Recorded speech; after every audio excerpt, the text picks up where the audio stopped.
welcome back to my channel. You probably can tell by the title that this is not going to be a regular reselling video. This is just going to be a really quick update for those that want to know about it, about my eyesight and my health. As you can see by the title of the video, we will cut to the chase.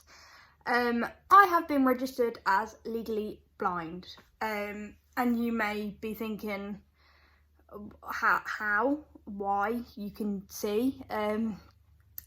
So I thought I'd make this video to educate people a little bit, because this time last year, if you had asked me what, like, the definition of a blind person, I would simply have answered somebody who cannot see.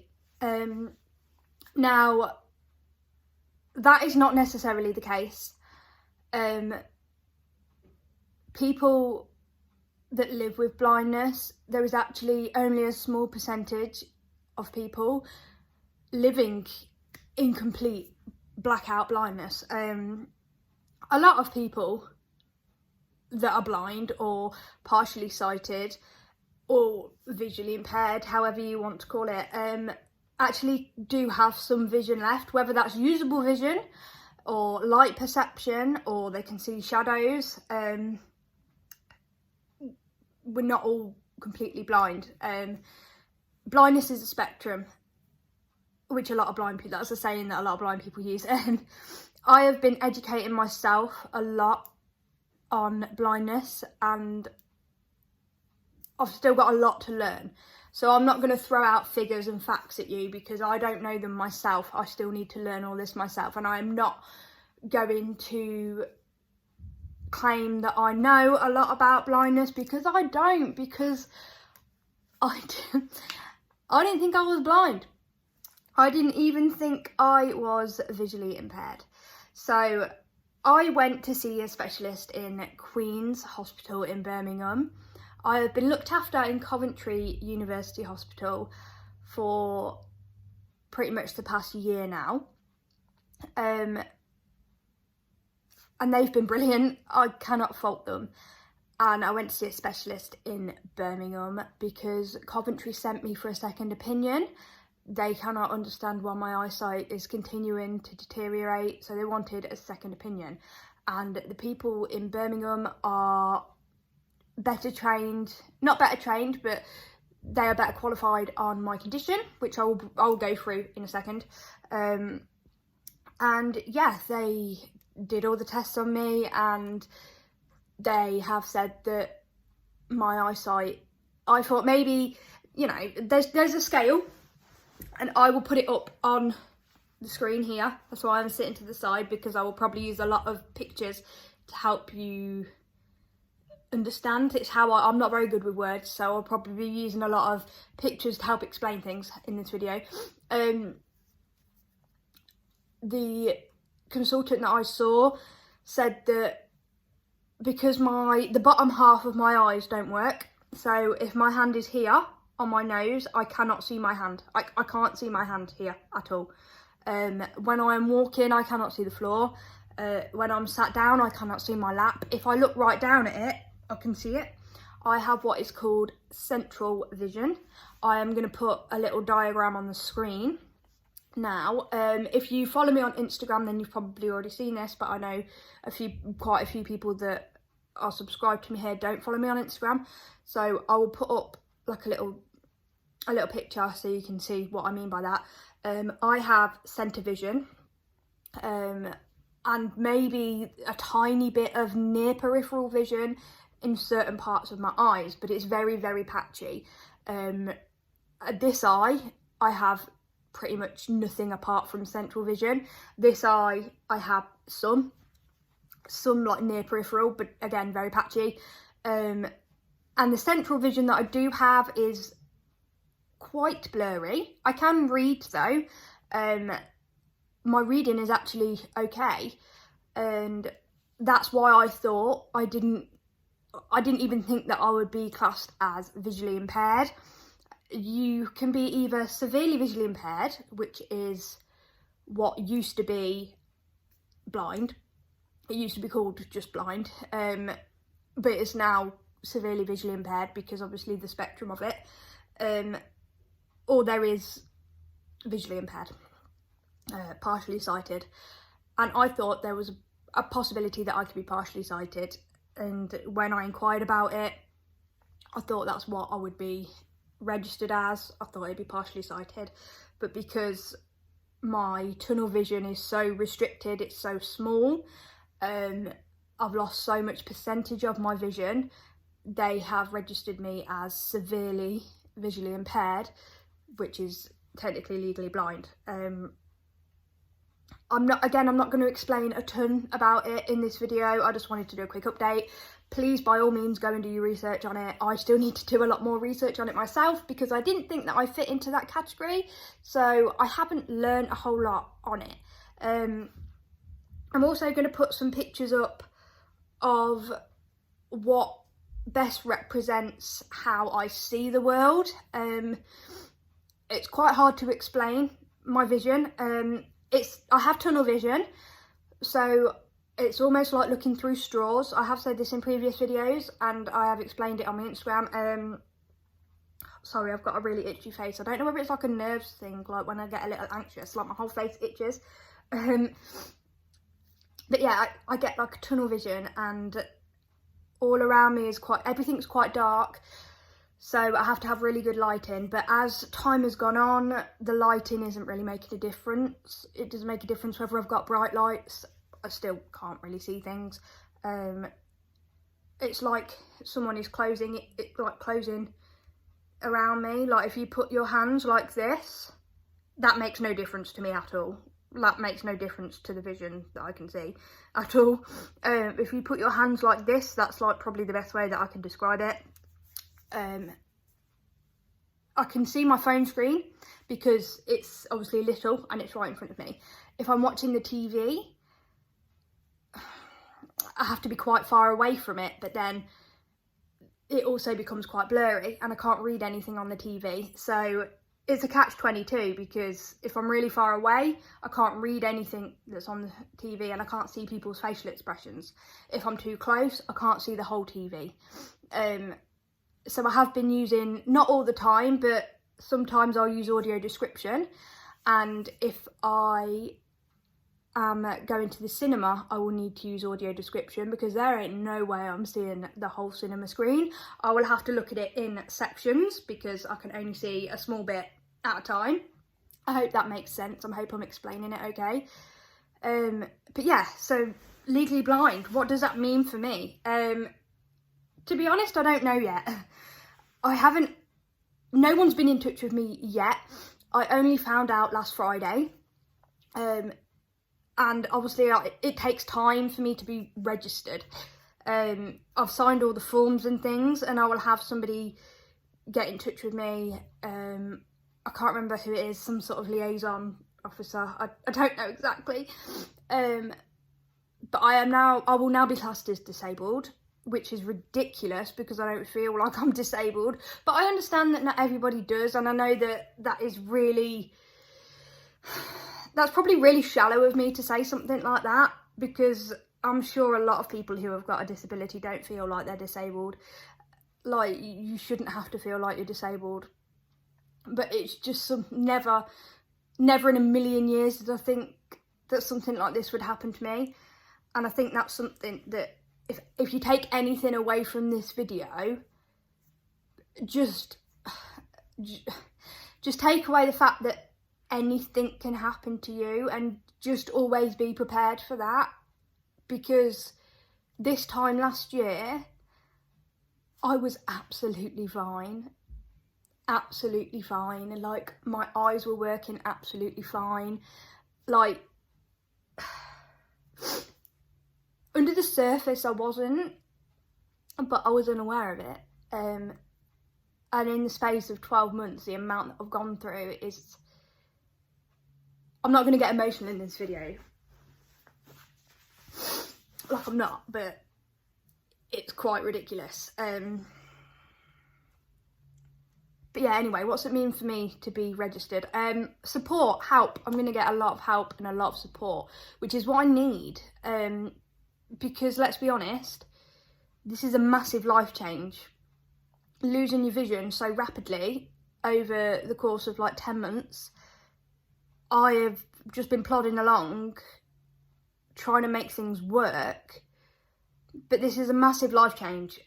So I need the support. I need the time to accept it, but I need support. And yeah, that's pretty much all I wanted it for, to be honest. I wanted to know whether I got extra support out there, if I got extra help from people, if I got services, people I can talk to, people that can help me with things. I think I will be getting a big cane. At the minute I use a little identification cane. I'm saying it's this big, it's not, it's 70 centimetres. Just so other people when I'm out and about know that I was going to say just a vision impairment, that people know that I am blind. I don't like saying that I'm blind though, because I'm not. I can still see, and when people think blind, they think you can't see, but I guess this is where we need to educate people a little bit more, that blind doesn't mean blackout blind. Oh, I need to stop itching my face. This is an anxiety thing.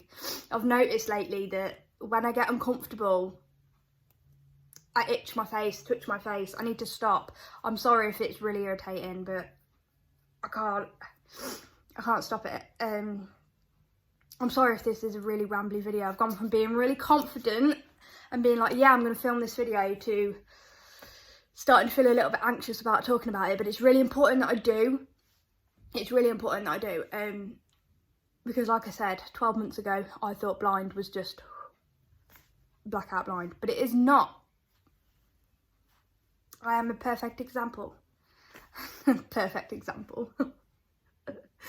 So yeah, I've got a little cane at the minute, a little ID cane, and I am probably very soon going to be upgrading to a big girl cane, a proper mobility cane, because I need something. My cane doesn't touch the floor, so it doesn't actually swipe along the floor to help me manoeuvre around, which I actually need, because trust me when I say your girl be tripping all the time on things. Like, I nearly fell over walking the kids to school this morning, and my little girl was like, what did you just trip over? And I was like, life. Don't know. But yeah, because I can't see the floor, I need something to help me on the floor. I'm not going to lie, the first thing I thought about when they said that I was legally blind, I was like, do I get a guide dog? Do I get a guide dog? Do I get another dog? My husband won't let me have another dog, so is this my loophole? Is this how I get around it?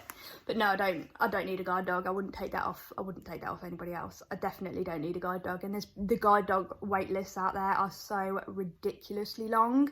People that desperately need them, especially due to COVID, like, the wait lists are so long. But yeah, so there's my update. For people that don't know how I became blind and why I am blind, I have something called optic atrophy because I have a condition called Idiopathic Intracranial Hypertension, which is too much spinal fluid that goes up into your head and cannot come back down again, basically. Everybody has spinal fluid that goes up to your head and protects your brain and comes back down. Mine doesn't come back down, so it swells around my brain, damages part of my brain and damages my eyes, and my optic nerves they swelled a lot, so they ballooned, they stretched and ballooned, and they were so swollen. For anybody that is here because they know what IIH is, my opening pressure was 70, which is extremely high. So if you have any symptoms of IIH, please go and get checked, please. I will leave a list of symptoms for IIH here. Please go and get checked, and please go and see your optician regularly, because your optician can detect this even if you don't have symptoms. If your optic nerves are swollen or your discs at the back of your eyes are swollen, your optician can detect this. That was who actually detected that I had IIH back in 2019. I paid the optician for one of those extra, you know, the extra eye tests that you get, like the extra thorough ones that we always say no to because we don't want to pay extra for them. Well, I was having really bad migraines. I went to the doctors back in 2019 because of these migraines, and he sent me to the opticians. I paid the extra tenner, I think it was back then, to have this test, and she sent me straight to Eye Casualty because they were swollen. This was back in 2019, like I said, and this was at Leicester Royal. They didn't do anything back then. Nothing happened back then. I had a lumbar puncture, and that wasn't when it was 70. My opening pressure wasn't 70. I'm so sorry about keep touching my face. I'm really sorry, but I'm not doing this video all over again. You're just gonna have to cope with it. So yeah, it was, I can't remember what it was because it was years ago, but they did a lumbar puncture, and it took 10 attempts to get into my back to do a lumbar puncture that time, and I could not get out of bed for over a week. I was so poorly, and then to the point where I did not go back for any more appointments because I was too scared. And this is what has happened because I didn't go back for any more appointments. Back in 2021, I went back to my doctors and said something is wrong. My vision has gone dark and tunnelled, and my head feels like it's going to pop. And I left it too long because I was scared about getting another lumbar puncture, because this doctor that had done my lumbar punctures had tried 10 times to get this needle in my back, and it was agonising, and that had scared me so much that I didn't go back. So I finally decided to go back, and I went to my local hospital. In the end, they sent me to A&E because of the history that I had with it, and there they did a lumbar puncture and my opening pressure was 70, and they shouldn't have sent me home, but they did. They didn't do anything for me. They put me on acetazolamide, but they shouldn't have sent me home with a pressure of 70. I felt really unwell whilst I was at home for about a week, but I thought it was the acetazolamide they put me on. If you're not from the UK, that is also called Diamox in other countries. I thought it was just my body reacting to acetazolamide because they put me on quite a high dose, and they also told me to slowly increase my dose over the course of a week. They told me I needed to increase my dose if my headaches didn't go away. So they put me in charge of increasing my own medication. And then I was feeling really, really ill. So I took myself to a different hospital, to their A&E department, and I did not leave that hospital for a month because it turns out I had COVID at the time. I did not know. I was completely unaware that I had COVID. Apparently I was feeling rough because I had COVID as well. It turns out that it wasn't just the acetazolamide, it was the acetazolamide, but when they did my lumbar puncture, they were gobsmacked because my opening pressure was so high. They said that I should never have been let out of the hospital. I should have been transferred to a better hospital as soon as they got my result of an opening pressure of 70, and that it was dangerous for me to have been left and sent home. And they performed a shunt surgery. My shunt surgery failed. I couldn't have it redone because I had COVID. So I had to wait. I had what's called a lumbar drain. I'm not really going to explain. This video is going to be well long if I do. But a lumbar drain is briefly basically a shunt but externally, a VP shunt but an external version. It comes out your back and you have a bag that you wheel around with you. It is gross. And I had that for 10 days until my lungs were clear of COVID and I could have the surgery again. Then I had a VP shunt again. They thought it worked, and I was after 4 weeks, I was finally allowed to go home after not seeing my family for 4 weeks. It was horrific. I have kids. It was awful. And we thought it was all fine. And then August, I had all this done in like June. Then August, I was getting signs again. My vision was going again. I went back in. I had lumbar puncture like number 10 or something stupid like that. It turns out my shunt was in the wrong place, so I had to have shunt revision again. And finally, it got put in the right place. But because of all that messing around, that's what's affected my eyes. That's how I have become blind, because that pressure was up there for too long. It was nobody's fault. I mean, if I've got to blame anybody, it'd be the first hospital I went to, but I don't want to put blame on anybody because I don't need that kind of stress in my life now. I don't want that kind of stress in my life. I don't want to be pointing the fingers and blaming anybody. It is what it is. I got sent home, whatever.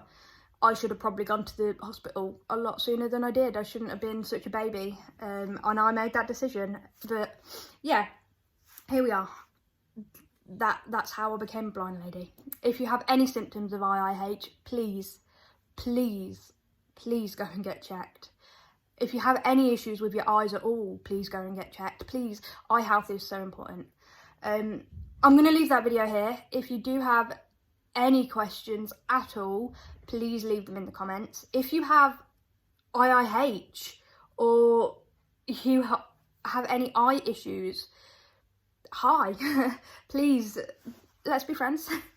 If you would like to follow me on Instagram, it is exactly the same as my username here, Chloe's Reselling Journey. If you have IIH and you want a buddy, because I know that we are a rare bunch. There is a group on Facebook if you're not already joined those groups on Facebook. Facebook groups are brilliant.